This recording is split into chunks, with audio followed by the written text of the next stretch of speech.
కూడి వచ్చిన మీ అందరికీ ప్రభు అయిన యేసుక్రీస్తు నామములో నా హృదయపూర్వక వందనాలు తెలియజేస్తూ సంతోషమున రెండు చేతులెత్తి దేవుని స్తోత్రాలు చెల్లిద్దామా. హల్లెలూయా.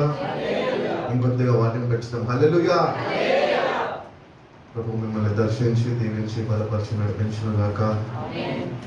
మంచిదండి, దేవుని బిడ్డలుగా ఉంటున్నాము. దేవుని వాక్యము చేత పోషింపబడాలి, నడిపింపబడాలి. అటు రీతిగానే వాక్యాన్ని ఆధారము చేసుకొని ఆ వాక్య ప్రకారము జీవించడము నేర్చుకోవాలి. ఎవరు నేర్పిస్తారు? ఫిలిపన్న నేర్పించాలంటే ఖాళీ ఆదివారం ఒక్కరోజు వస్తారు మీరు, నేను నేర్పించలేదు. టీచర్ దగ్గరికి వారంలో ఒక్కరోజు వెళ్ళి నాకు పాఠాలు నేర్పించంటే నేర్పిస్తుందా? నేర్పించగలుగుతుందా? నేర్పించగలుగుతుంది. కానీ ఒక సంవత్సరంలో పూర్తి అయ్యే సిలబస్ మొత్తము మరి ఒక 2 సంవత్సరాలు ఎక్స్ట్రా యాడ్ అవుతుందంట. ఆలస్యం అయితే కాబట్టి దేవుని బిడ్డలను ఉంచితే మనము ప్రతిదినము దేవుని దగ్గరికి వెళ్ళి ఆయన నేర్పిస్తుండగా మనం నేర్చుకోవాలి. ఎందుకు దేవుని వాక్యము మనం చదవాలి, ఎందుకు దేవుని వాక్యము కలిగి జీవించాలి అని మనము ఒకవేళ ఆలోచిస్తే కనుక ఈ వాక్యము మనకి నెమ్మదిని కలిగిస్తుంది. సిస్టర్ పాడింది కదా, నీ వాక్యమే నన్ను బ్రతికించదు, నీ వాక్యమే మనల్ని నడిపించేది, ఆయన వాక్యమే మనల్ని బ్రతికించేది. కాబట్టి ఈ వాక్యము మనం ఎందుకు రోజు చదవాలి అంటే అది నీకు నిరీక్షణని కలుగజేస్తుంది. అటు రీతిగానే వాక్యము ప్రతిదినము ఎందుకు కలిగి జీవించాలి అంటే ఆ వాక్యము నీలో ఉంటే అది ప్రతినిత్యము నిన్ను ప్రోత్సహిస్తూ ఉంటుంది. హల్లెలూయా. కాబట్టి దేవుడు నిన్ను ప్రోత్సహించడానికి పిలిచాడు. దేవుడు నిన్ను వాక్యం చేత ఆయన నన్ను బలపరుస్తాడు, ప్రోత్సహిస్తాడు. ధైర్యంగా ఉండాలి. ఆ వాక్యము చేత నీలో నూతన ధైర్యాన్ని ఆయన మనకి అనుగ్రహిస్తూ ఉంటాడు. కాబట్టి దేవుని వాక్యము ప్రతిదినము మనం చదివేవారిగా, ధ్యానించేవారిగా ఉండాలి. సమయము దొరికినప్పుడల్లా వాక్యము నేను చదువుతున్నాను ఎవరైనా ఉన్నారు ఇక్కడ? సిస్టర్ గారు, మనం సమయం దొరికినప్పుడల్లా ఏం చేస్తుంటాం?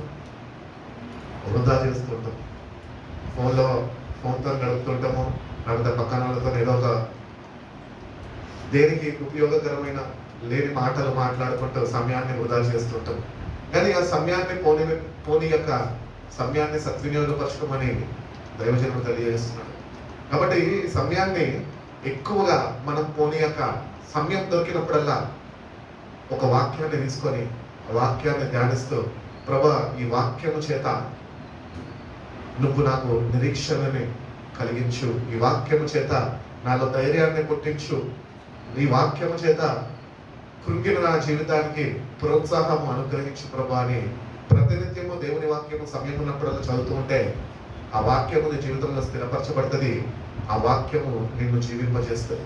కాబట్టి ప్రతిదినము దేవుని వాక్యము మనం చదివేవారిగా, ధ్యానించేవారిగా, సమయం దొరికినప్పుడల్లా సమయాన్ని వృధా చేయక, ఇప్పటికే చాలా సమయం వృధా చేసేసి ఉంటాము మన జీవితాల్లో, కానీ నేటి నుంచి అన్న సమయంని పోనివ్వక వాక్యము నిన్ను బ్రతికిస్తుంది, వాక్యము నిన్ను ప్రోత్సహిస్తుంది, వాక్యము నీకు నిరీక్షణ కలిగిస్తుంది, వాక్యమే నిన్ను నడిపిస్తుంది. కనుక ఆ వాక్యాన్ని ప్రతిదినము మనము చదివి ధ్యానించేవారుగా మనం ఉండాలి.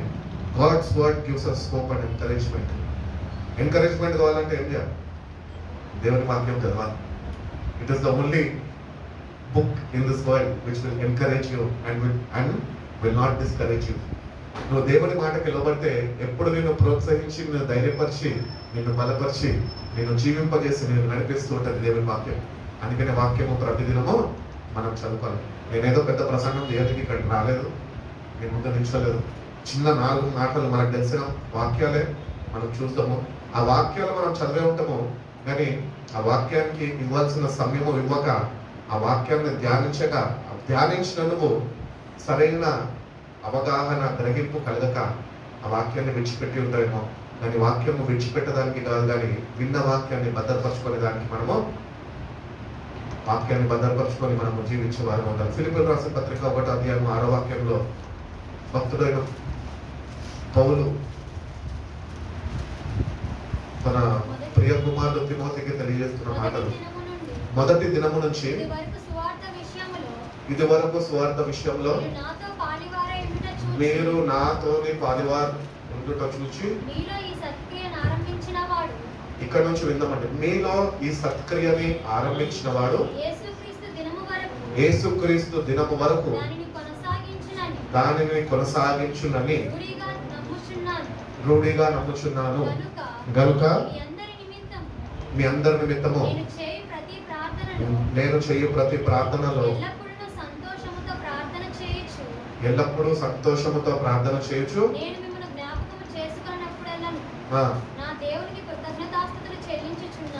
చెల్లించుచున్నాను. కాబట్టి చక్కటి మాటలు.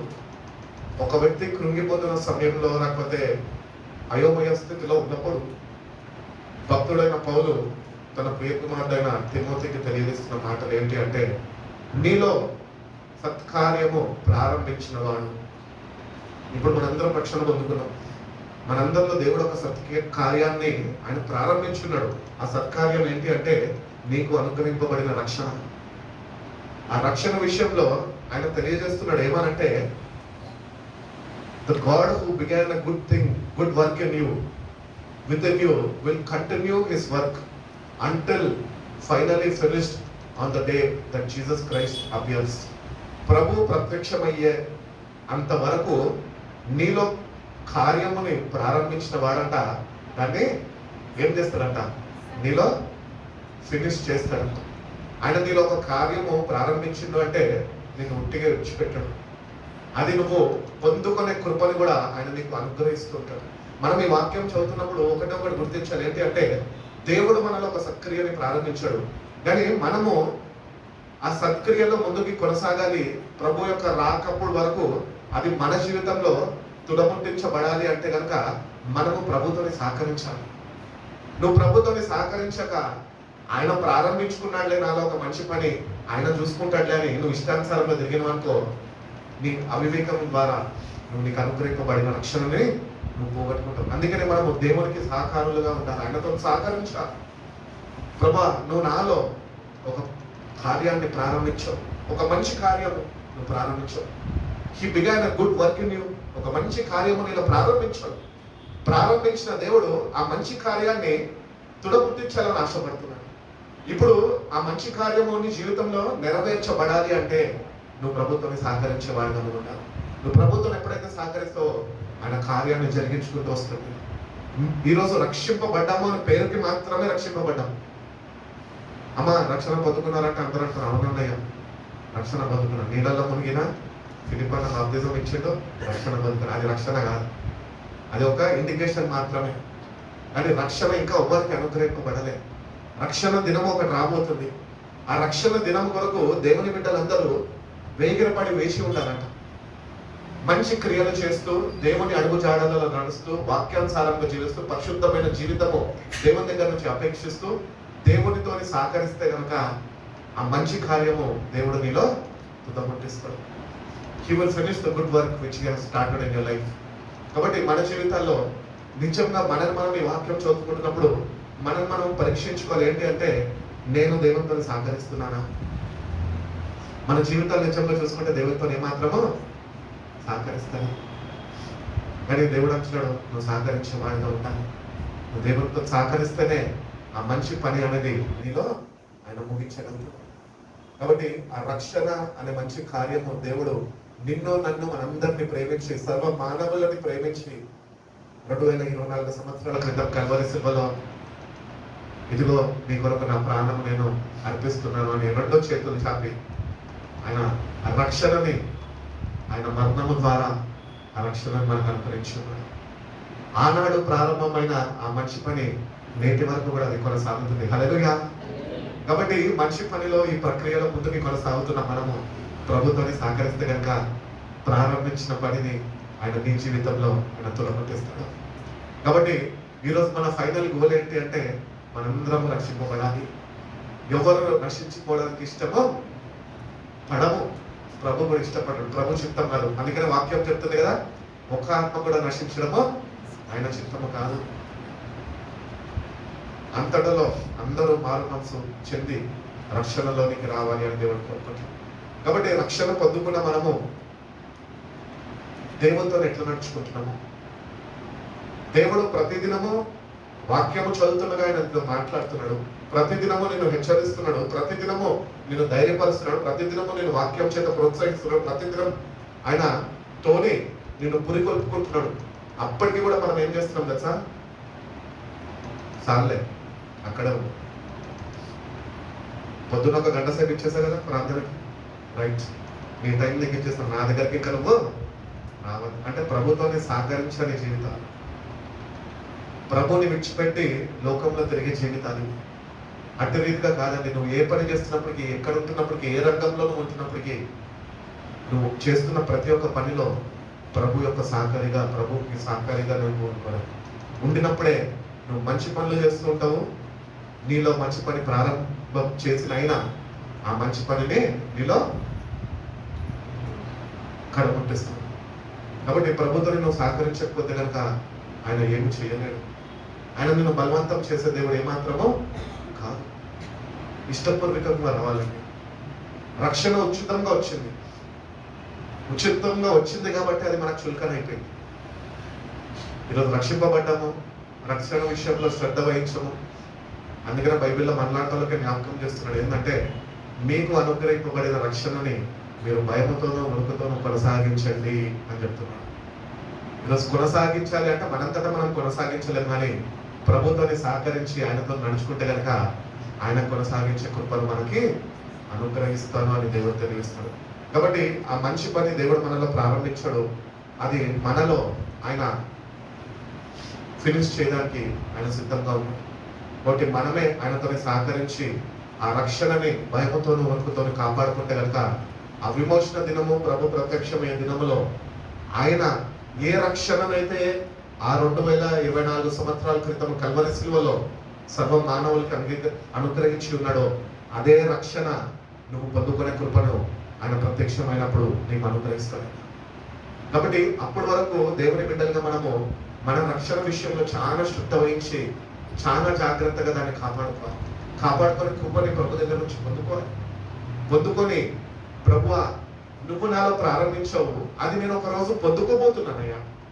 కాబట్టి నేను పొందుకోబోతుండగా నేను ఆసక్తిని కనపరుస్తూ నేను అతి ఆశతోని ప్రభువా నేను చూసే కృపను నాకు దయచి ఆ రక్షణ పొందుకొనే ఆ తొందరపాటు నాలో వచ్చి ప్రభు. ఎందుకంటే ఈ లోకం శాశ్వతం కాదు. ఏ నిమిషమైన ఏ క్షణమైన ప్రభు ప్రత్యక్షం కాబోతున్నాడు. ఈ లోకాన్ని విడిచిపెట్టి మనము వెళ్ళేవారుగా ఉంటున్నాం.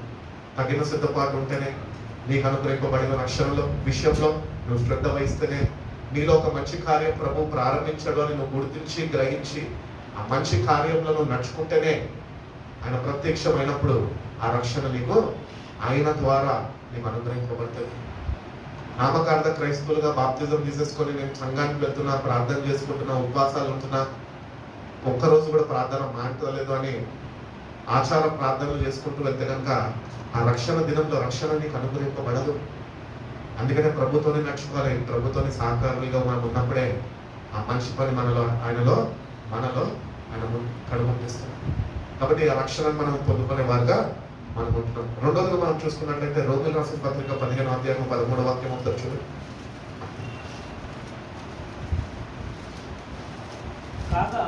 అమ్మా, రోగులు రాసిన పత్రిక 15వ అధ్యాయము 13వ వాక్యం. మీరు పరిశుద్ధాత్మ శక్తిని పొంది విస్తారముగా నిరీక్షణ కలువారవుటకు నిరీక్షణకర్త అయిన దేవుడు విశ్వాసము ద్వారా సమస్త ఆనందంతోనూ సమాధానంతోనూ మిమ్మల్ని నింపునుగాక.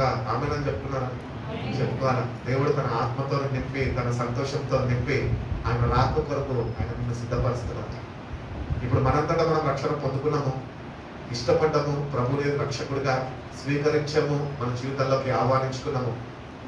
అంత మాత్రము రక్షణ మనకు అనుగ్రహించబడదు. ఇప్పుడు నువ్వేం చేయాలంటే నువ్వు పరిశుద్ధాత్మని పొందుకోవాలి. పరిశుద్ధాత్మలో ఆనందించడం నేర్చుకోవాలా. ఆయన అనుగ్రహిస్తున్న రక్షణ ఆనందాన్ని నువ్వు కలిగి జీవించు. అందుకని అంటున్నాడు, may the God of hope fill you with all joy and peace as you trust in him. నువ్వు విశ్వాసముతోని ఆయన వైపు చూసినప్పుడు ఆ రక్షణ ఆనందము అనేది నీకు దేవుడు అనుగ్రహిస్తాడు. So that you may be overflowed with hope. నిరీక్షణతోని పరిశుద్ధాత్మ శక్తితో నింపుదల అనే దేవుడు నీకు అనుగ్రహిస్తాడు. క్రైస్తవులు అని పిలువబడుతున్నాం, కానీ మనం ఎట్లుంటున్నాం తెలుసా? దేవుడు చూస్తున్నప్పుడు నిరీక్షణ లేని ఇతరుల వల్లే ఉంటున్నాం. పేరుకే రక్షింపబడ్డాము, పేరుకే మందిరానికి వెళ్తున్నాం, పేరుకే ప్రార్థన చేస్తున్నాం, కానీ నిరీక్షణ మిస్సింగ్ ఉంది మన జీవితాలు. అందుకనే ఆ నిరీక్షణతో కూడిన, అందుకనే ప్రభు పత్రికల్లో పౌలంటూ ఉంటాడు, మీకు శుభప్రదమైన నిరీక్షణ ఉన్నది. బాధపడుచున్న వారి వైపు మీరు చూడద్దు. ఆ వాక్యం ఏం వాక్యం ఉన్నది? అది ఇతరులు దుఃఖించుచున్నట్టు మీరు చింతించద్దు. దేవుడు మనకు శుభప్రదమైన నిరీక్షణ ఇచ్చారు. We have to wait for his appearance with a blessed hope. అది బ్లెస్డ్ హోప్ అనేది దేవుడు ఎప్పుడు ఇస్తాడు తెలుసా? When you are filled with the Holy Spirit only. అందుకనే పరిశుద్ధాత్మతోని ప్రతి ఒక్క దేవుని బిడ్డ నింపబడాలి. ఎట్లా నింపబడతాడు? ప్రభా నీ ఆత్మతో నింపు, నీ ఆత్మతో నింపు అని 40 రోజులు ఏం తినకుండా తాగకుండా ప్రార్థన చేస్తే నింపుతురా? నింపడు. వాక్యము, ప్రార్థన, నీ జీవితము సమర్పణగా ఆయనకి అర్పించినప్పుడు దేవుడు తన పరిశుద్ధాత్మతో నింపుతాడు. ఈ మధ్యన మనం చూస్తున్నట్లయితే చాలా బోధలు వచ్చి ఉన్నాయి. పొందుకోండి పరిశుద్ధాత్మని. అదేమన్నా వస్తువునా పొందుకోవడానికి? కాదు కదా. మరి దేవుడు తన శక్తిని మనలో నింపడానికి ఇష్టపడుతుండగా మనము భయభక్తులు కనపరిచి ఆయన సన్నిధిలో వేచి ఉండి నిరీక్షణతో ఎదురు చూస్తూ సంతోషముగా, ప్రభువా నువ్వు నా మీదకి పంపబోతున్న శక్తిని బట్టి నేను నీ సన్నిధిలో వేచి ఉండి ఆనందిస్తున్నాను. I'm just waiting for the power which you have to give me అని నువ్వు సంతోషంగా నిరీక్షణతో ఎదురు చూస్తే కనుక దేవుడు నిన్ను తన పరిశుద్ధాత్మతోనే ఆయన నింపుతాను అని దేవుడు తెలియజేస్తాడు. కాబట్టి పరిశుద్ధాత్మ పొందుకోండి అంటే వాళ్ళ దగ్గర నుంచి దూరంగా ఉన్నాడు మంచిది. ఎందుకంటే ఉంటున్న భక్తి కూడా పోగొట్టుకుంటారు. మీరు కూడా అట్లనే తయారవుతారు. టచ్ అనగానే మరి మీరు కూడా టచ్ అయిపోతారు. అట్టి రీతిగా వద్దండి. పరిశుద్ధాత్మ అంటే ఆటలు కాదు. దేవుడు తన నామంలో వేడుకొని మనని అనాథులుగా విడిచిపెట్టకుండా ఉండడానికి తండ్రిని వేడుకొని ఆయన నామంలో పంపబడిన దైవిక శక్తి అది. కాబట్టి ఆ దైవిక శక్తిని పొందుకునే విధానం కూడా మనము తెలుసుకొని ఆ ప్రకారము పొందుకోవాలి. ఓరో భాషల్లో మాట్లాడడం వాళ్ళ పక్కకుంటే నాకు కూడా అంటుకుంటే భాషలు అంటది కాదు, అంటు రోగం కాదు. అది దేవుని దగ్గర ఆసక్తిని కనపరిచి, ప్రభా ఆశపడే ప్రాణాన్ని నువ్వు తృప్తిపరుస్తాను, నీ ఆత్మతో నన్ను నింపయ్యా. అనేకుల్ని చూస్తున్నారు ఆత్మతో నింపబడి దేవుని రాజ్య విస్తరణలో ఎంతో బహుబలంగా వాడబడుతున్నారు. వాళ్ళని చూసినప్పుడల్లా మనలో ఒక జీల్ పెరగాలి. ఏంటి అంటే that I also want to be filled with the Holy Spirit. ఆశను కనపరచాలి. ఆశ ఉంటే సరిపోదు, క్రియల్లో పెట్టాలి. దేవా నీ సన్నిధిలో మోకరిస్తున్నాను. మేడగదిలో శిష్యుల గట్టిగా చెప్పలే, మీరు అక్కడ వేచి ఉండండి, నేను పంపించేంత వరకు మీరు కనిపెట్టుకోండి అన్నాడు. ఎందుకు? వాళ్ళకి ఆ కనిపెట్టుకున్న అనుభవంలోనికి నడిపించారు. ఈరోజు నువ్వు నేను కూడా రక్షణ పొందుకున్న మనము కనిపెట్టుకున్న అనుభవంలోనికి వెళ్తే శిష్యుల వలె తప్పక దేవుడు తన పరిశుద్ధాత్మతోని నేను నింపుతాడు. ఆ సంతోషము, ఆ రక్షణానందము దేవుడిని అనుగ్రహిస్తాడు. కాబట్టి ఆత్మతోని మనము నింపబడే వారిగా మనం ఉండాలి అని దేవుడు తెలియజేస్తున్నాడు. I pray that the God of all source of hope will fill you completely with joy and peace because you trust in Him. Then you will overflow with confident hope through the power of the Holy Spirit. కాబట్టి confidence and hope ఉండాలి.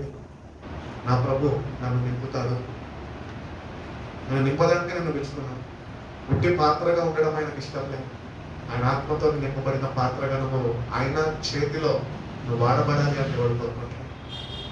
అందుకని ప్రభు అంటాడు, ఆత్మ లేని వాడు నా వాడు కాదు. మరి వాళ్ళు ఎవరు? వాళ్ళు లోక సంబంధం. అందుకనే నువ్వన్న ఇతరుల గురించి వదిలిపెట్టు. దేవుని మాట వాక్య ప్రకారము ఆత్మ లేని వాడు నా వాడు అన్నప్పుడు మనం దేవుని బిడ్డలను పిలబడుతున్నామే, మరి ఆత్మ మనలో మిస్సింగ్ ఉన్నది. మరి ఈ రోజు కన్నా మేలుకొని ప్రభు సన్నిధిలో వేచి ఉండే అనుభవంలోనికి వెళ్ళి ప్రభు పాదాల దగ్గర వేచి ఉండి ఆయన నిన్ను పరిశుద్ధాత్మతో నింపబోతుండగా భయభక్తులు కనపరుస్తూ ఓపిక సహనంతో ఆయన పంపేంత వరకు, నువ్వు నింపబడేంత వరకు నువ్వు ఆయన వదిలిపెట్టద్దు. యాకోబుని ఆశీర్వదించాడు. ఎందుకు? రాత్రంతా ఆయన వదిలిపెట్టలేదు. వాక్యం చెప్తూ ఉంటారు, పెరుగులాడాడు. ఎక్కడ పెరుగులాడాడు?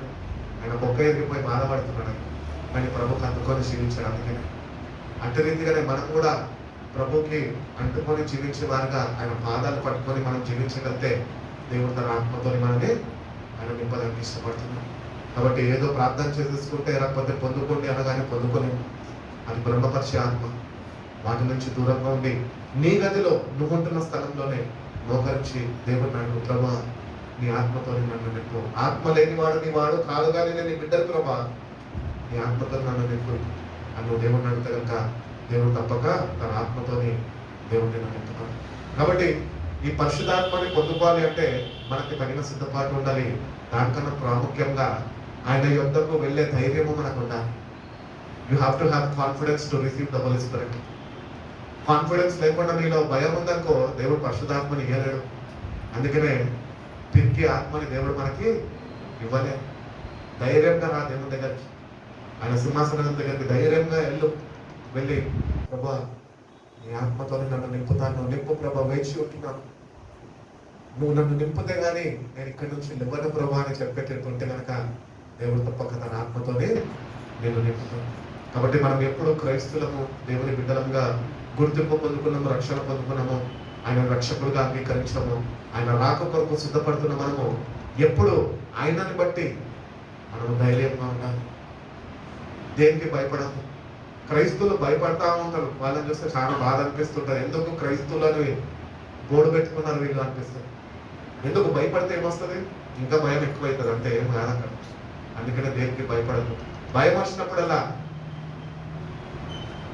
విశ్వాసంతోనే జవాబు చెప్పాలి దానికి. when fear knocks the door, faith answers అనే వర్డింగ్స్ ఉన్నాయి కదా. కాబట్టి ఈ ఫియర్ అనేది మనలో ఉన్నంత కాలము దేవుని ఆత్మని మనం పొందుకోలేము. కాబట్టి మనలో ఉన్న భయాన్ని తొలగించుకోవాలి. దేవుని బట్టి ధైర్యాన్ని తెచ్చుకోవాలి.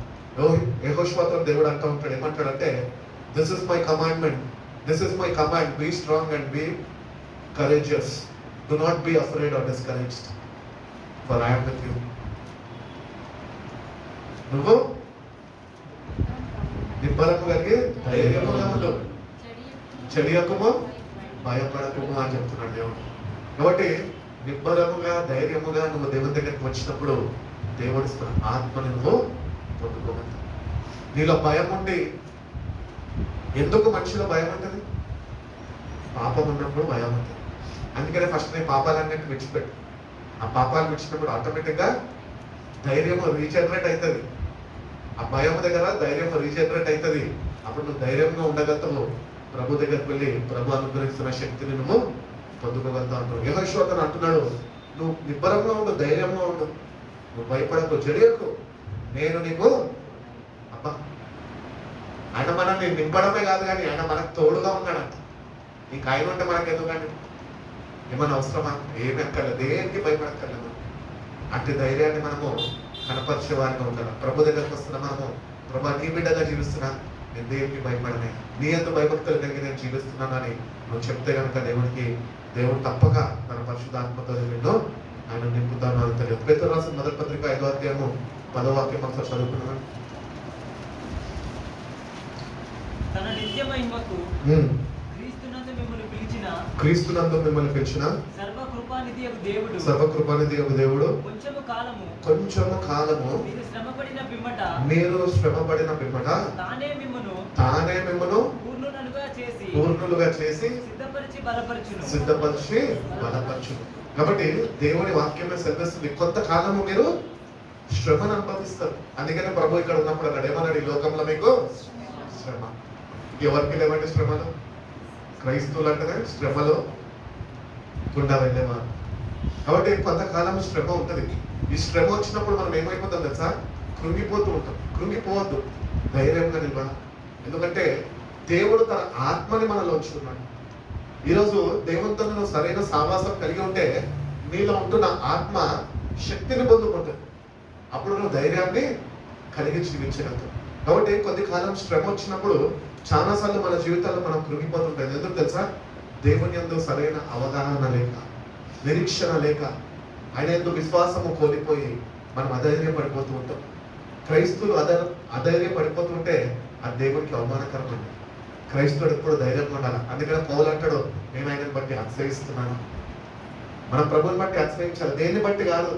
అందమైన భార్య ఉందని భార్యను చూసి అతిశయించడం కాదు, అందమైన బంగ్లా ఉందని బంగ్లాను చూసి అతిశయించడం కాదు, కారు ఉందని కారును చూసి గర్వపడటం కాదు. మనం ఈరోజు దేన్ని బట్టి అతిశయించాలంట?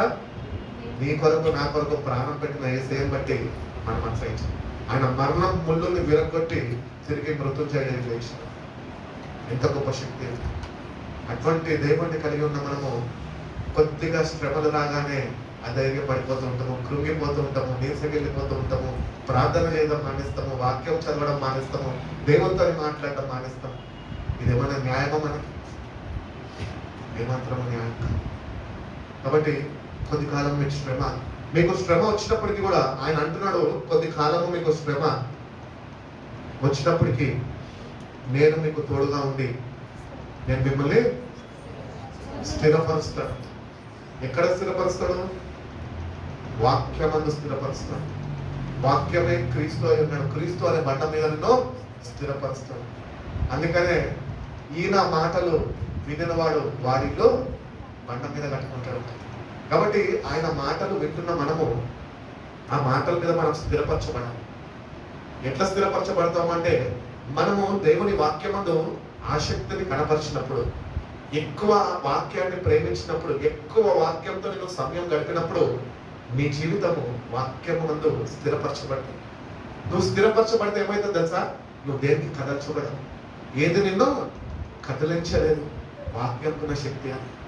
కాబట్టి దేవుడు అంటున్నాడు, నేనే మిమ్మల్ని స్థిరపరుస్తాను. I will restore you, I will support and I will strengthen you. ఆయన నీకు తోడుగా ఉండి ఆయన నిన్ను బలపరుస్తాను. కాబట్టి శ్రమ వచ్చినప్పుడు నువ్వు కృంగిన వాడు అయితే నువ్వు చేతగాని వాడివి అని వాక్యం సెలవిస్తుంది. కాబట్టి మన జీవితాల్లో ఎన్నోసార్లు మనం చేతగాని వాళ్ళలాగా మిగిలిపోయి ఉన్నాము. ఎందుకంటే కృంగుదల రాగానే మనము అన్నింటిని విడిచిపెడతాం, దేవుడితో సహవాసం విడిచిపెడతాం, ప్రార్థన మానేస్తాం. ఏదో కోల్పోయినట్టు బెడ్షీట్ కప్పుకొని పడుకుంటాం. లేని దెయ్యాలన్నీ పట్టుకుంటాయి మనకి. ఒక దెయ్యం అంట విడిచిపెడితే ఇంకా 7 మందిని తీసుకొని వస్తుందంట. ఇది వాస్తవం. అందుకనే నువ్వు కృంగినప్పుడు ఏం చేయాలి తెలుసా? మోకరించి ప్రార్థన చేయి. ప్రభా, నాలో ఉంటున్న ఈ కృంగుదలని తీసివేయి ప్రభా, ధైర్యాన్ని పుట్టించు. నువ్వే కదా చెప్పావు ప్రభా, నన్ను స్థిరపరుస్తాను, నన్ను బలపరుస్తాను, నన్ను నడిపిస్తాను అని ప్రభుత్వం నువ్వు మాట్లాడగలిగితే, అంటే సావాసము నువ్వు ఆయనతో కలుగ చేసుకోగలిగితే దేవుడు తప్పక నీ జీవితాన్ని ఆయన స్థిరపరుస్తాడు. మనమే మన జీవితాన్ని ఆయనతోనే కలుగ చేసుకోవాలండి. ప్రతినిత్యం ఆయన కలిగి ఉండడానికి మనం ఇష్టపడాలి. ఆయన మనతో కలిగి ఉండడానికి ఎప్పుడో ఇష్టపడ్డాడు. ఈరోజు మనమంతా ఏంటంటే మనం ఆయనతో కలిగి ఉండడానికి ఇష్టపడాలి. కాబట్టి కొద్ది కాలం శ్రమ వచ్చినప్పుడు దేవుని బిడ్డలుగా రక్షణ పొందుకున్న మనం ఏమాత్రం కృంగిపోదు. ఆ శ్రమలో నువ్వు మోకరించగలిగితే దేవుడు తన శక్తిని నీకు అనుగ్రహిస్తాడు, నిన్ను బలపరుస్తాడు, నిన్ను స్థిరపరుస్తాడు, ముందుకి నడిపిస్తాడు. కాబట్టి శ్రమ వచ్చినప్పుడు ఏమాత్రము మనము కృంగిపోవాల్సిన అవసరము లేనే లేదు అని దేవుడు తెలియజేస్తున్నాడు. ఆయన మీద నన్ను స్థిరపరచుకుంటున్నాడు. Christ is the corner stone, is the only foundation. దాని మీద మన జీవితాలు స్థిరపరచబడాలి.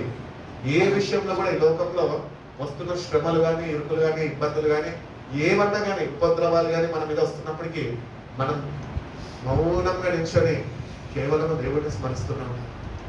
దేవా, నీ వైపు చూస్తున్నాను, వాటి వైపు నేను చూసేవాడిగా ఉన్నాను అన్నప్పుడు అవన్నీ నిన్ను ఏమాత్రము కదల్చలేదు. ధైర్యంగా నిల్చోవడంతో అవే నిన్ను దాటి వెళ్ళిపోతుంది. అట్టి రీతిగా మనము ప్రభువులో స్థిరపరచబడాలి, బలపరచబడాలి అని దేవుడు కోరుకుంటున్నాడు. రోమీయుల రాసిన పత్రిక 5వ అధ్యాయం 5వ వాక్యం ఒకసారి చూడండి.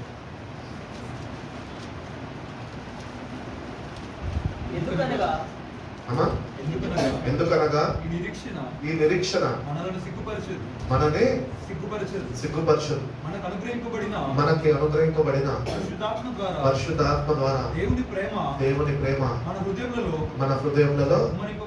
అబ్బా, మనం వద్దు అంటే కూడా ప్రభు ఏం చేసిందంటే తెలుసా? ఆయన ప్రేమను ఆల్రెడీ కుమ్మరించేశాను. నువ్వు ఈరోజు ఏం చేయాలి తెలుసా? కుమ్మరింపబడిన ప్రేమని నువ్వు రుచి చూచేవాడిగా ఉండాలి. ఈరోజు నువ్వు రుచి చూడాలి. అందుకనే and this hope will not lead you into disappointment. మన లైఫ్లో ఎన్నో డిసప్పాయింట్మెంట్స్ ఉంటాయి, అవునా? నీ లైఫ్లో డిసప్పాయింట్మెంట్ ఎదుర్కొన్నావా? అందరూ ఏదో ఒక డిసప్పాయింట్మెంట్కి గురై ఉంటారు. ఇష్టపడిన వ్యక్తి నాతో మాట్లాడుతుందేమో అని చెప్పి నేను వెళ్ళాననుకో, సారీ నేను నీతో మాట్లాడను, లేకపోతే ఐ విల్ బి డిసప్పాయింటెడ్. మనుషులు నీకు డిసప్పాయింట్మెంట్ కలిగజేస్తారేమో, కానీ దేవుడు నిన్ను డిసప్పాయింట్ ఎప్పుడు చేయడు. ఆయన ఎప్పుడు నిన్ను ధైర్యపరుస్తాడు, ప్రోత్సహిస్తాడు, నిన్ను ధైర్యపరిచి ముందుకి నడిపిస్తాడు. కాబట్టి మనకి అనుగ్రహింపబడిన ఈ నిరీక్షణ మనని ఎన్నటికీ మనల్ని సిగ్గుపరచు. కాబట్టి దేవుని దగ్గరకు వచ్చిన మనము ఆయన యందు సంపూర్ణ విశ్వాసము, సంపూర్ణ నిరీక్షణ కలిగి దేవుని ప్రేమతోని, పరిశుద్ధాత్మ శక్తితోని మనం నింపబడి ముందుకు కొనసాగాలి. దేవుని ప్రేమ, పరిశుద్ధాత్మ రెండు లేకపోతే నీ జీవితంలో డిసప్పాయింట్మెంట్ ఎంటర్ అవుతుంది. నీ జీవితంలో డిసప్పాయింట్మెంట్ ఎంటర్ కాకుండా ఉండాలి అంటే దేవుని ప్రేమతోని నువ్వు నింపబడాలి. కుమ్మరించేసావు ఆల్రెడీ. ఈరోజు నువ్వే ఆ ప్రేమని గుర్తించి ఆ ప్రేమ చేత బలపరచబడుతూ ఉంటావు. ఆ ప్రేమ చేత బలపరచబడుతూ ఆ ప్రేమలో నువ్వు ఎదుగుతూ ఉంటే, అంచెలంచెలుగా ఎదిగితే దేవుడు తన ఆత్మతో నిన్ను బలపరుస్తూ వస్తాడు. ఒకటిసారి పరిశుద్ధాత్మ కావాలి, ఒకటిసారి దేవుని ప్రేమ కావాలంటే ఇవ్వడు. క్రమక్రమంగా నిన్ను ఆయన కట్టుకుంటూ వస్తున్నాడు ఆయన. కాబట్టి దేవుని దగ్గరకు వచ్చిన మనము ఏమాత్రము డిసప్పాయింట్మెంట్స్కి మనము మన జీవితాల్లో తావు ఇవ్వద్దు. We have to be encouraged all the time with the word of God. అందుకనే దేవుని వాక్యము మనల్ని ఎప్పుడు ప్రోత్సహిస్తూనే ఉంటుంది, ఎప్పుడు నిన్ను డిస్కరేజ్మెంట్కి నడిపించదు దేవుని వాక్యం. కాబట్టి అందుకనే ప్రతిదినము దేవుని వాక్యం మనము చదవాలి. చదివిన మనము we have to be encouraged by the word of God. ఆ నూతన బలము, నూతన శక్తిని మనము పొందుకుంటూ ఉండాలి అని దేవుడు కోరుకుంటున్నాడు. అదే రోమీయుల రాసిన పత్రిక 12:2 చూడండి.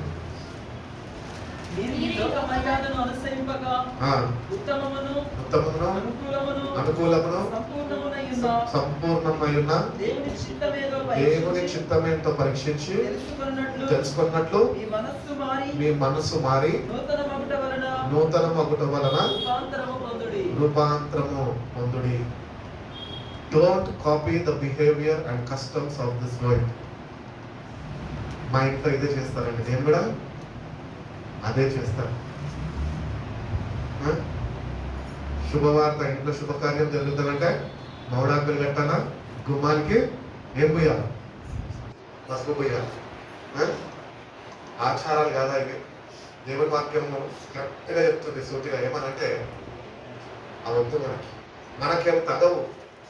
ఎందుకంటే మనం క్రీస్తు రక్తంలో తగబడ్డవా. లోకము ఆచారాలు మనకు అక్కర్లే. నువ్వు ఒక క్రైస్తువుగా ఒక గుర్తింపు సమాజంలో కలిగి జీవించాలి. చాలా మా ఇంట్లో మా అందరికి ఇట్లనే చేస్తారంటే నాకు కూడా ఇట్లా చేస్తారంటే చేసుకోక మాని ప్రభు కొరకు జీవించు. సమర్పణ సేవకే సమర్పించుకొని జీవించు. కానీ ఆచారాల్లో నువ్వు వెళ్ళొద్దు అని ప్రభు. అదే అంటున్నాడు, do not copy the behaviours and the customs of this world but let God transform you into that new person. దేవుడే నిన్ను ఒక నూతన వ్యక్తిగా మార్చే రీతిగా నువ్వు ఉండాలి. దేవునితో నిన్ను సహకరించినప్పుడు ఆయన నిన్ను మార్చగలుగుతాడు. దేవుడు నిన్ను బలవంతం చేసి నూతన వ్యక్తిగా ఆయన మార్చడానికి ఇష్టపడతలేదు. నువ్వు ఇష్టపడితే ఆయన ఇష్టపడుతున్నాడు. అందుకనే కుష్ఠవ్యాధి కలిగిన వ్యక్తి దేవుని దగ్గరకు వచ్చినట్టు, నీకు ఇష్టమేనా అంటే ప్రభు అన్నాడు, ఆలోచించి చెప్తా అంటే ప్రభు నాకు ఇష్టమే అన్నాడు. కాబట్టి నువ్వు కూడా ఈరోజు నువ్వు ఇష్టపడితే మారడానికి ప్రభు ఇష్టపడుతున్నాడు, నిన్ను మార్చడానికి. అందుకగా మనం మారాలని, మనలో ఆశ ఉండాలి. ఇంకా ఎంతకాలం ఈ పాపిష్టి జీవితంలో జీవిస్తూ నిత్య నాశనానికి వెళ్ళిపోదాం. ఈ లోకాచారాలన్నీ విడిచిపెట్టక, ఈ లోకంలో పద్ధతులన్నీ మానక, మా పెద్దోళ్ళు ఇవే చేస్తారండి, మేము ఇవే చెయ్యాలండి అని ఎందుకు విడిచిపెట్టువాలి? ప్రభు కొరకు జీవించడం ప్రారంభించి ఒక ప్రత్యేకమైన జీవితం. ప్రభు నేను ఒక నూతన వ్యక్తిగా నన్ను మార్చు, నేను ఇష్టపడుతున్నా అంటే ప్రభు ఏమంటాడు అసలు, నేను నిన్ను మారుస్తా బిడ్డ అంటాడు. అంతే. కాబట్టి నూతన వ్యక్తిగా మారడానికి కూడా ఆసక్తి మనలో ఉండాలి. ఆసక్తి నీలో ఉంటే నువ్వు ఆసక్తిని ప్రభు దగ్గర నువ్వు చెప్పగలితే, ఆయనకి కనపరచగలితే ఆయన నిన్ను నూతన వ్యక్తిగా ఆయన నిన్ను మారుస్తాడు. By changing the way you think. మన ఆలోచన విధానం మారుస్తాడంట. మన ఆలోచనలు ఎట్లాంటివి? దైవిక సంబంధమైనవా? వాక్యం తెలుస్తుంది, నా తలంపులు మీ తలంపులు వంటివి కావు. కాబట్టి దేవుని బిడ్డలుగా రక్షణ పొందుకున్న మనము our way of thinking has to be changed. Change. A thinking లోకి చేంజ్ అవ్వాలి? ఆయన థింకింగ్ లోకి చేంజ్ అవ్వాలి. ఆయన తలంపులు మన తలంపులుగా ఉండాలి. మన తలంపులు ఆయన తలంపుల మీద ఉండకూడదు. మనం అదే చేస్తాం, ప్రభా అమ్మాయి నాకు ఇష్టమైంది ప్రభా, ప్లీజ్ ప్రభా అమ్మాయి నాకు కావాలి ప్రభా, ఒప్పింప చేయి ప్రభా అని ప్రార్థన చేస్తాం. మన ఇష్టాలు ఆయన మీద రుద్దుతూ ఉంటాం. లేదండి, మనం అన్నింటిని విడిచిపెట్టి ఆయన ఇష్టం ఏంటో అది మనము తెలుసుకొని ఆయన చిత్తాన్ని మనము నెరవేర్చేవారుగా మన ఆలోచన విధానం మారాలి. కాబట్టి నీ ఆలోచన విధానం ఇంకా మారలేదేమో. ప్రభు దగ్గరకు వచ్చిన నువ్వు ప్రభుని అడుగు, ప్రభా నీ వాక్యం సెలవిస్తుండగా నా ఆలోచన విధానం నిన్ను మార్చు ప్రభా, నీ ఆలోచన నాలో పుట్టించు, నీ ఆలోచన నాలో కలుగు చేయి ప్రభా, నీ ఆలోచనలతో నన్ను నింపు, నీ ఆలోచనలతో నన్ను నడిపించు, నీ చిత్తం ఏంటో నాకు తెలియచేయి, నీ చిత్తం ఏంటో నా జీవితంలో నెరవేర్చు ప్రభు అని ప్రభు నేను అడగలిగితే కనుక ప్రభు తన ఆలోచనలతోని తన తలంపులతో నిన్ను ఆయన నింపగలుగుతాను అని తెలియజేస్తున్నాడు. Then you will learn to know God's will in your life. అప్పుడు నువ్వు నీ ఆలోచన విధానం మార్చుకుంటే, దేవుడు నీ ఆలోచన విధానం మారుస్తే అప్పుడు దేవుని చిత్తం ఏంటో నువ్వు తెలుసుకుంటావు. అంతవరకు దేవుని చిత్తం ఏంటో నువ్వు తెలుసుకోదు. కాబట్టి your way of thinking has to be change, then you will know the will of God in your life.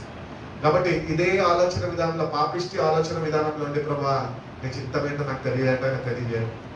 ఎందుకంటే నీ ఆలోచన విధానం నువ్వు మార్చుకునే దానికి ఏమాత్రం ఇష్టపడలేదు. ప్రభుతోని ఆయన మారుస్తా అని తెలియజేసి ఉండగా నువ్వు ఏమాత్రము మార్చుకునే దానికి ఆయనతో సహకరించలేదు.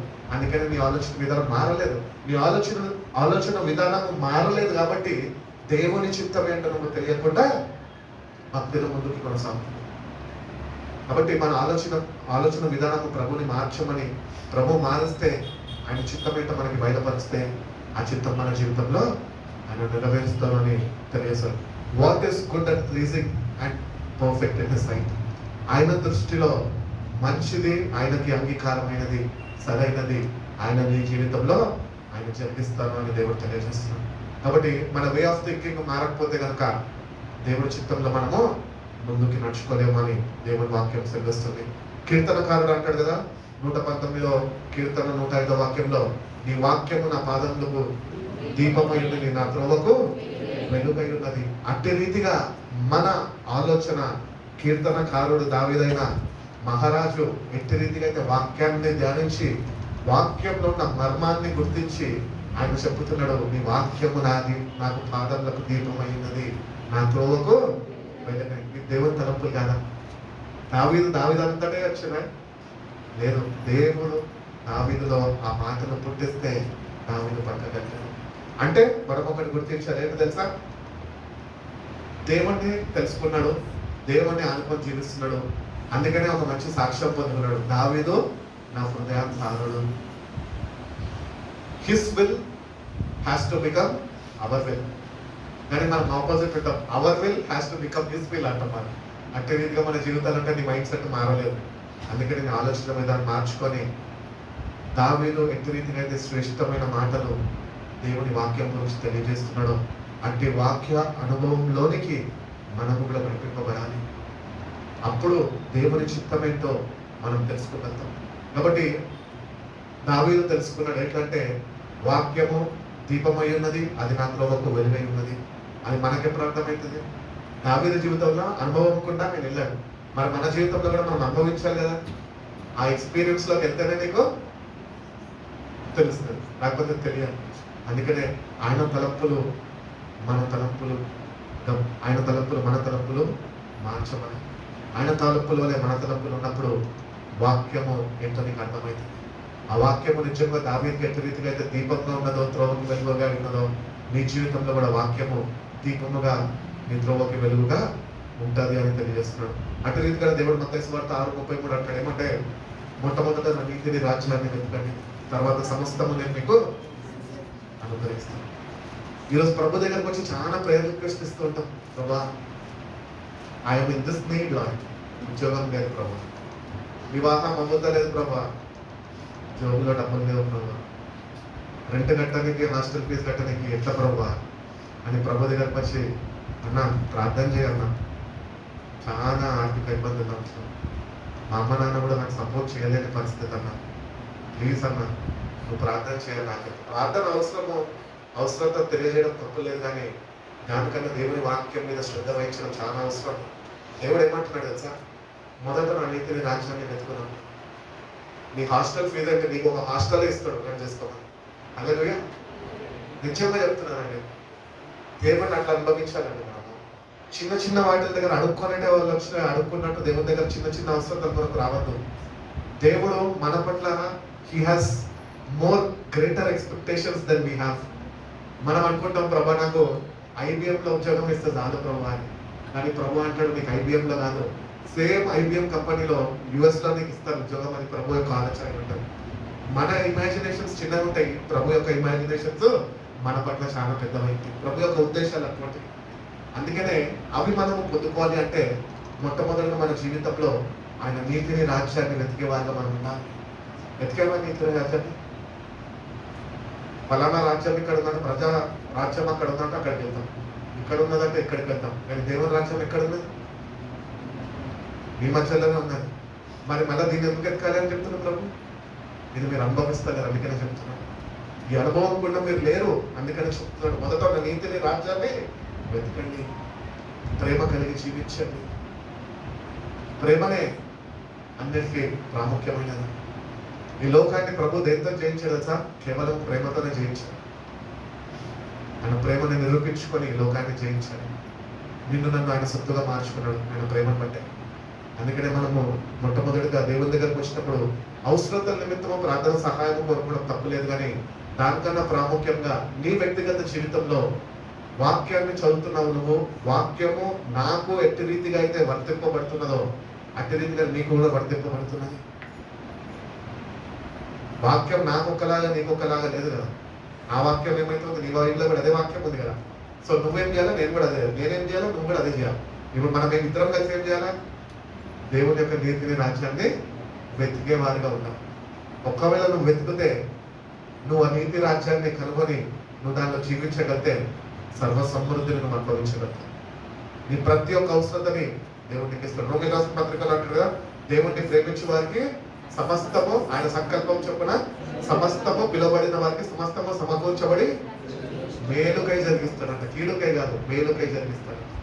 అందుకనే దేవుణ్ణి ప్రేమించే విషయంలో, ఆయన నీతిని రాజ్యాన్ని వెతికే విషయంలో ఈరోజు మనము వ్యక్తిగతంగా ఎట్లున్నాము? ఒకవేళ ఈరోజు వరకు వెతకలేదేమో, నేటి నుంచి అన్న వెతుకు. నీ ప్రతి ఒక్క అవసరతని ఆయన మహిమైశ్వరుల నుంచి ఆయన తీర్చే దేవుడు. సర్వ సమృద్ధి కలిగిన వాడు. నీ ప్రతి ఒక్క అవసరతని, నీకు ఏ అవసరతను ఉండొచ్చు, మనుషులు తీర్చలేని అవసరతలు కూడా నీకు ఉండొచ్చు. ఆయన దేవుడు అంటున్నాడు, నువ్వు నా నీతి రాజ్యాన్ని వెతికితే సమస్తము నేను నీకు ఇస్తాను. ఇంకా సమస్తం ఉన్నప్పుడు ఏమైనా అవసరతలు ఉంటాయి? ఇప్పుడు అవసరతలు లేని మనిషి ఎవడన్నా ఉన్నాడు? నేనున్నా, నేనేం ఆశించను, ఏం అడగను ఎవరిని. ఉన్న వాటిలోనే సంతోషంగా ఉంటా, లేకపోతే గమనం ఉంటా. కానీ ప్రభు నాకు ఇది ప్రభు నేను ఎప్పుడు అడగాలి. ప్రభు ఉన్న వాస్తవం చెప్తున్నాను. ప్రభుని ఒకటే అడుగుతాను, ప్రభు నీ వాక్యం ఇవ్వు, నీ సావాసం అనుగ్రహించు, పరిశుధాత్మతో నన్ను నడిపించు, అనేకులకు ఒక మాదిరికరంగా నా జీవితాన్ని నువ్వు మార్చు ప్రభు, నీ ఆత్మతో నింపి నన్ను నడిపించాలి. ఇవే అడుగుతా ప్రభు. కానీ ప్రభు నాకు ఇది కావాలా, ప్రభు నాకు అది కావాలా, నాకు ఇది చేయి, నాకు అది చేయాలి ప్రభు నేనాడు అడగలే. ఆరోగ్య విషయంలో వచ్చినప్పుడు కూడా ప్రభు నేను ఏం అడగలే, ప్రభు నీ చిత్తం ఏమై ఉన్నదో నాకు తెలియదు, కానీ నన్ను నేను నీకు సమర్పించుకుంటున్నాను, నన్ను బాగు చేయి ప్రభు అనుకుంటే నేను అడగను. ఎందుకంటే నా అవివేకం వల్ల నేను ఏమైనా కొని తెచ్చుకున్నానేమో, నన్ను క్షమించమని ఒక్కటే ఆయన అడగగలుగుతా, కానీ ఆయన దగ్గర నుంచి నేనేం ఆశించను. ప్రభు దగ్గర ఆశించడానికి ఏం లేదు. ప్రభు దగ్గర ఆశించాల్సింది ఏదన్నా ఉంది అంటే ఆయన ఆల్రెడీ నువ్వు ఆశించక ముంపే నీకు ఆయన అనుగ్రహించేస్తున్నాడు రక్షణ. కాబట్టి దేవుడి దగ్గరకు వస్తున్న మనము సర్వ సమృద్ధిని మనం అనుభవించాలా, దేవుడు మన జీవితాల్లో గొప్ప కార్యాలు జరిగించాలంటే మన జీవితాల్లో వ్యక్తిగతంగా ఆయన నీతిని రాజ్యాన్ని వెతికే వారుగా మనం ఉండాలి అని దేవుడు తెలియజేస్తున్నాడు. ఇంకొక మాట చూసుకుంటే పేతురు రాసిన మొదటి పత్రిక 5, 6, 7 వాక్యాల్లో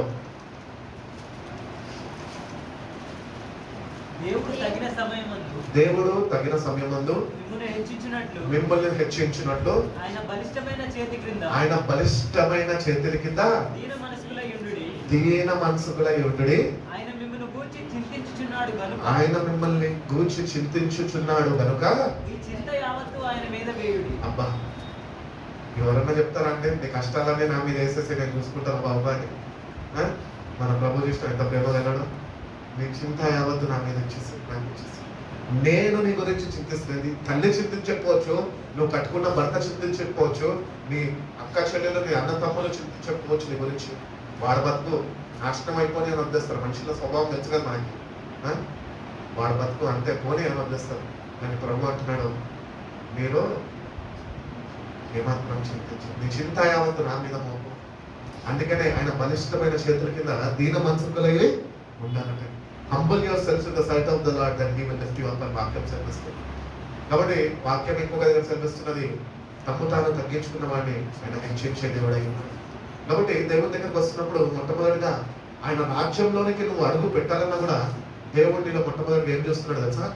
తగ్గింపు చూస్తున్నాడు. ఆ తగ్గింపు నీలో నిజంగా ఉన్నదా ఈరోజు?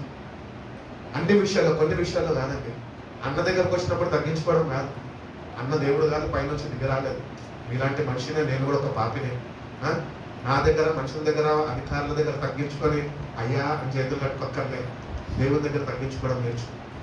దేవుడు నిన్ను చూస్తున్నాడు. ఎంత తగ్గింపు నీలో ఉన్నది. నువ్వు కానీ ఆయన బలిష్టమైన చేతుల కింద నువ్వు తగ్గించుకుంటే, దీన మనసు కలిగిన మాడవాయి ఉంటే ఆయన తగిన సమయంలో ఆయన నిన్ను హెచ్చిస్తాడు. నేను ఈరోజు నిల్చోదానికి ఇక్కడ కారణం ఏంటి తెలుసా? ఒకరోజు నేను కూడా ఇక్కడ మీలాగానే అక్కడ కూర్చున్నాను. ఎవరో బయట పాస్టర్ వచ్చి వాక్యం చెప్తే అక్కడ కూర్చొని వింటుండే. విని విని విని వినిటి వల్ల విశ్వాసం వస్తుంది. విశ్వాసం ఆల్రెడీ దేవుడు నాకు ఇచ్చాడు. వింటా ఉన్నాను. కానీ నేను ఒకటే, నన్ను నేను తగ్గించుకున్నాను. నా డ్యూటీ ఏంటో తెలుసా? ఈ చర్చ్లో వచ్చిన మీ అందరు చెప్పులు కుక్కలెత్తుకోకుండా ఉండదానికి అక్కడ కావిలగా లాగా చెప్పుల్ని కాచుకొని కూర్చుంటాను. అప్పుడు కూడా నేను ఒకటే బాధపడుతుండే, ఏంటి నా బ్రతుకు ఎట్లున్నది అని. ప్రభువా ఏంటి ప్రభువా, నేను అన్ని విషయాలు తగ్గించుకుంటా. ఏ విషయంలో నేను గర్వించలేదు, ఏ విషయంలో నేను ఏమంటారు పొగరబోతుతనం నేను చూపించలేదు. అన్ని విషయాల్లో నేను కాంప్రమైజ్ అయిపోతూ అన్ని విషయాలు నేను తగ్గించుకొని ఉండేది. ప్రభా ఏంటి నా బ్రతికితేనా అనుకున్నాను. కానీ ప్రభు అన్నాడు, తగిన సమయం ఒకటి వస్తుంది, నేను ఏం చేస్తానని. ఆఖరిగా బయట కూర్చున్న నన్ను ఈరోజు ఇక్కడ నిలబెట్టి మీకు వాక్యం అందింపజేస్తున్నాను. తగ్గించుకోవాలంటే దేవుని సన్నిధిలో. ఎప్పుడు నేను ఊహించలే ఇక్కడ నిల్చున్నా అని. అసలు నాకు నా స్థలం కాదేది, ఉన్న వాస్తవం చెప్పాలంటే. కానీ నా తగ్గింపు నాలో ఉన్నది కనుక దేవుడు ఈ స్థానం నీదే అని ఈ స్థానంలో నన్ను నిలబెట్టట్లేదు. ఇది ఉన్న వాస్తవం. కాబట్టి దేవుడు నేను హెచ్చరించాలి అంటే నువ్వు మొట్టమొదటిగా నీ జీవితాన్ని ఆయన సన్నిధిలో తగ్గించుకోవడం నేర్చుకో. సరెండర్ అయిపో, ఫుల్ సరెండర్ అయిపోయినట్టే. నువ్వు ఏవేవో విషయాలకి వీళ్ళకి వాళ్ళకి సరెండర్ అవ్వక్కర్లే, దేవుడికి సరెండర్. నువ్వు దేవుని సన్నిధిలో నిన్ను నువ్వు సరెండర్ చేసుకుంటే కనుక ఆయన తగిన సమయము. నువ్వు సరెండర్ అయిపోయినావని విను వెంటనే అమ్మో ఇంత తగ్గించుకున్నాడు ప్రశాంతని, ఇంకా లేపాడు ప్రశాంతని. తగ్గించుకొని ఎంతకాలం ఉంటాడో పరీక్షిస్తూ ఉంటాడు. ఆ పరీక్ష కాలం కూడా నెగ్గాలి మనం. ఓపిక సహనంతో ప్రభు వైపు చూస్తూ, ప్రభా నీ సమయం కొరకు ఐఎమ్ వెయిటింగ్ లో, నన్ను హెచ్చిస్తా అన్నాం. అదే విశ్వాసంతో చూస్తున్నా, అదే విశ్వాసంతో ఈరోజు నేను కలిగించున్నాను. కాబట్టి దేవుని సన్నిధిలో వస్తున్న మనము ఆయన బలిష్టమైన చేతుల కింద మనం తగ్గించుకుంటే ఆయన తగిన సమయంలో నువ్వు ఊహించే రీతిగా ఎవ్వరు అనుకోరు. తేజ ఇంత పెద్ద అధికారిగా, ఇంత పెద్ద ఆఫీసర్గా, ఇంత పెద్ద ఉద్యోగం చేస్తారు ఎవ్వరు అనుకోరు. అద్భుత రీతిగా దేవుడు మన జీవితాల్లో కార్యాలు చేస్తాడు. కాబట్టి మన తలపులు ఆయన తలపులు, ఆయన తలపులు మన తలపులు అంటే కాదు. He has a more greater and more precious plans in our lives. ఒకటి ఉన్నదాల్లో సాటిస్ఫై అవ్వద్దు. దేవుణ్ణి ఎక్కువగా ప్రేమించు, దేవుణ్ణి ఎక్కువగా కలిగి జీవించు, దేవుణ్ణి హత్తుకొని జీవించు, ఎక్కువ దేవునితో సమయం గడుపు. ఆయన తగిన సమయంలో నీ జీవితాన్ని హెచ్చిస్తాడు.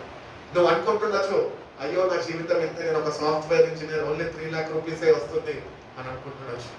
కానీ 3 lakh వస్తున్నా నువ్వు కూడా దేవుని సన్నిధిలో తగ్గించుకోవడం నేర్చుకుంటే, ఆయన సహాయం కొరకు వేచి చూడడం నేర్చుకుంటే, కొద్ది కాలము పరీక్ష కాలంలో నువ్వు ఆ పరీక్షలో నువ్వు ఓపిక సహనంతో ఎదురు చూస్తే కనుక నువ్వు అనుకోని రీతిగా అదే 3 లక్షల్ని 13 లక్షలు చేసే దేవుడు నా దేవుడు.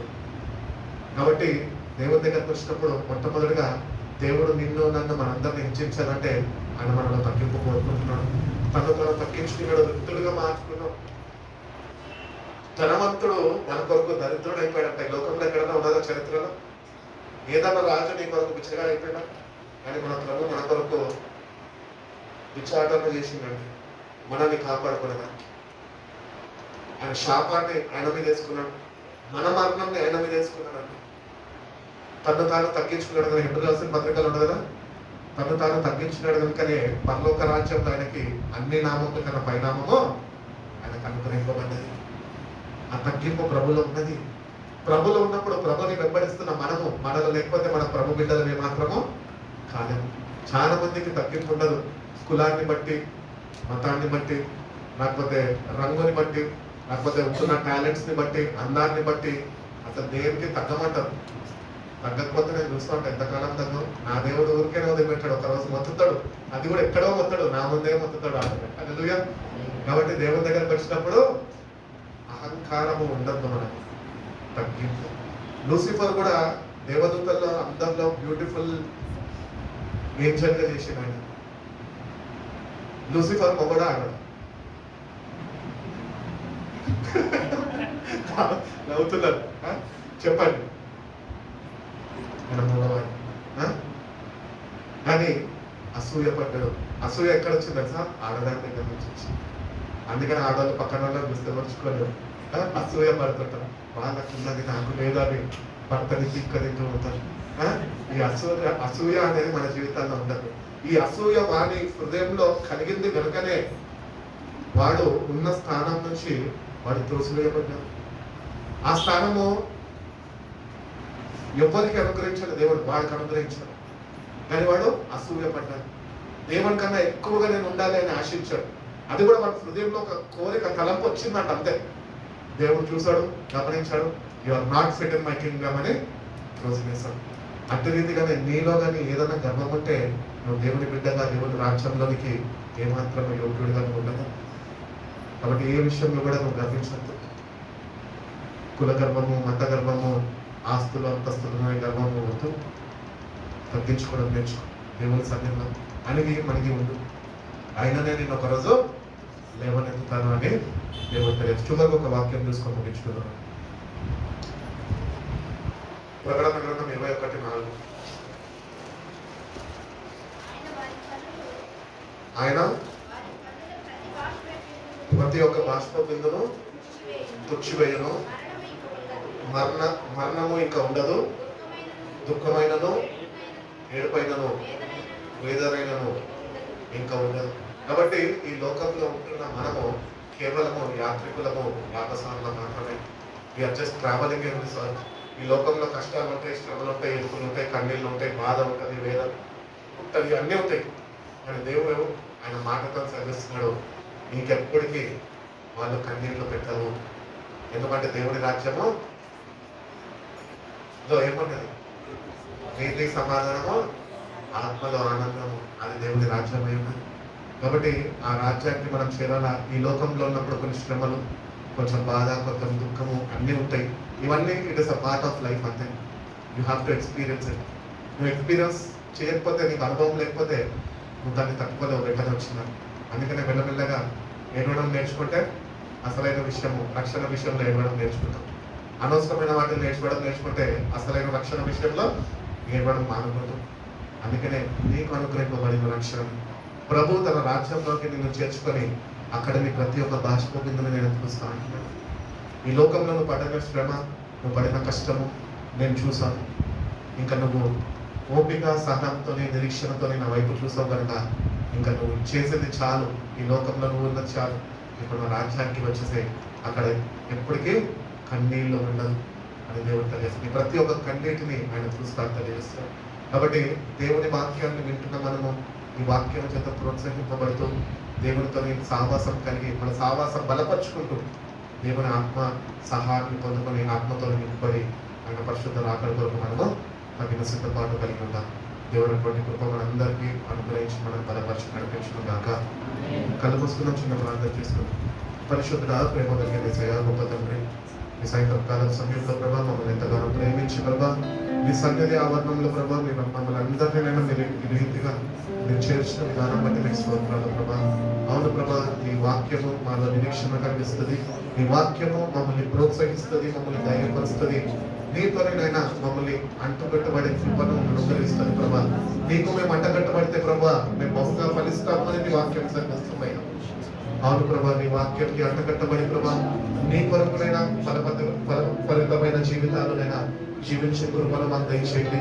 నీ వాక్యాన్ని బట్టినైనా ధైర్యంగా ప్రభా ఈ లోకంలోనైనా ఎదుర్కొంటున్న కష్టాన్ని కానీ శ్రమల్ని కానీ మేము నైనా జయించే శక్తిని, అటువంటి విశ్వాసాన్ని మీరు మాకు దయచేయండి. మీరే మాకు తోడుగా ఉండండి. ప్రతిదినము నీ వాక్యం చదువుతూ, నీ వాక్యము చేత బలపరచబడుతూ, నీ వాక్యం చేతనైనా మేము నడిపింపబడుతూ ప్రభా, నీ వాక్యం చేతనైనా మేము ఆనందిస్తూ ప్రభా మీలోనైనా మేము ఎదిగే కృపను మాకు దయచేయండి. సమృద్ధి అయిన వాక్యంతోనైనా మమ్మల్ని తృప్తిపరచండి అయ్యా. నీ వాక్యం నైనా మమ్మల్ని బ్రతికిస్తుంది అని నీ వాక్యం శ్రమిస్తుంది కనుక నీ వాక్యం చేత మమ్మల్ని బ్రతికించు ప్రభా. నీ పరిశుద్ధ రాకడ కొరకు నైనా మమ్మల్ని సిద్ధపరచుకోతున్నామని నిన్న వాక్యాన్ని నేను కట్టి ఫలింపజేయండి. పరిశుద్ధ నామంలో ఈ ప్రార్థన అడిగి కూర్చున్న సమ్మతంగా